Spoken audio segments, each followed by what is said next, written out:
they say, well, why Yeah. are you using, metal straws, and Yeah. why do I use paper and not use paper at home? And that I Yeah. haven't done for a long time. And they think, well, you're not making a difference. You're only one person. And that's, to me, what I think a lot of the message has to be now too. Yeah. Well, if every one person It does did make a this, then difference. it does make a difference. It does But make a that difference. people have. I'm Nina Eisenman. I'm a resident of North Salem, love North Salem. I'm also the chair of the North Salem Open Land Foundation. I'm on the North Salem Climate Smart Community Leadership Committee. I do think one of the things that people misunderstand is that what global warming means is that it's going to be hotter all the time. And if you look at average global temperatures over the past 20 years, they're going up. So you have a cold day and they're like, global warming. It can't be. It's too cold out. That doesn't mean that global warming is not happening. So climate change is caused by burning fossil fuels. When in industry, people burn coal, burn oil, burn gasoline, it releases carbon dioxide, nitrous oxide, methane into the atmosphere. After the Industrial Revolution, we started pumping tons and tons and megatons of CO2, nitrous oxide, methane into the atmosphere. So the Earth, all the Earth systems are starting to warm up, including the atmosphere, including the oceans. And what happens is that changes weather patterns.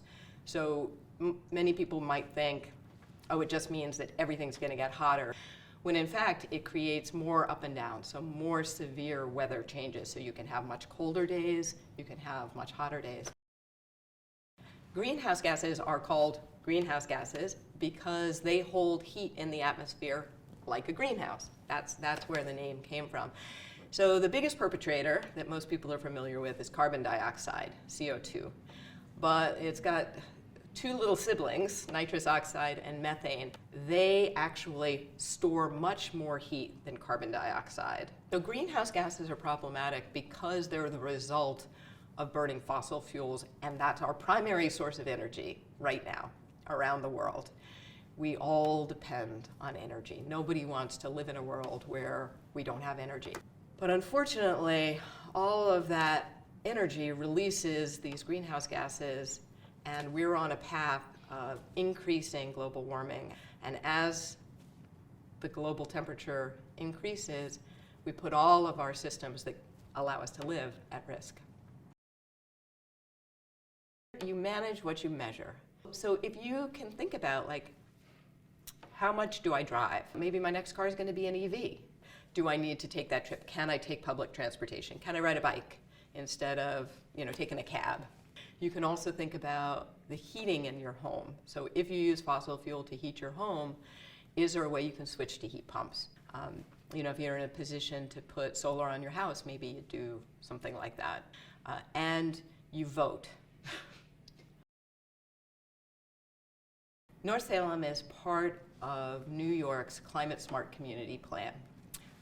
That plan is going to help North Salem reduce overall greenhouse gas emissions. It's also going to implement plans for being more resilient in the face of climate change.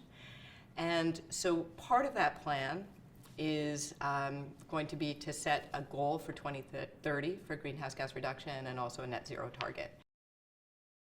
So it's important to know that this is a municipal greenhouse gas inventory as opposed to a community greenhouse gas inventory. So what that means is that it covers all of the emissions from the municipal buildings, the sewage treatment plant, the street lights, the highway department vehicles. It does not cover greenhouse gas emissions that residents produce, their houses or the farms or anything like that. It's just the municipality.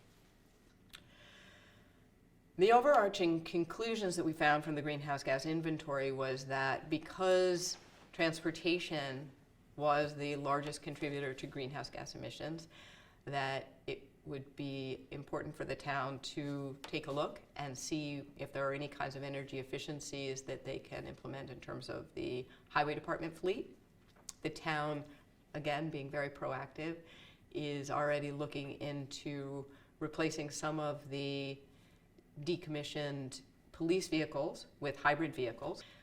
The town's also going to be reviewing the buildings that use number 2 fuel oil as their primary heating source, because that is the biggest contributor to greenhouse gases in the building sector. The town has already implemented quite a number of energy efficiencies in the sewage treatment and the water treatment. I just want to reiterate how proud I am of the town of North Salem for the efforts that they're taking to address this issue head on, to do what they can to lead by example.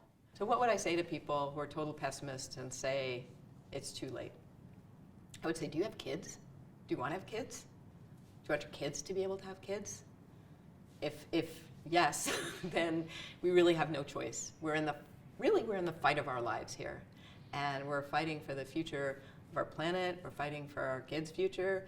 It's a worthwhile fight. You know, we still have a chance to turn this thing around. And the more everyone can contribute, the better chance we have of that. Beautiful. That's awesome. How's that? That was awesome. As a resident of this community, I feel like I can look to what the town is doing and ask myself the question, what am I doing at home to make a difference?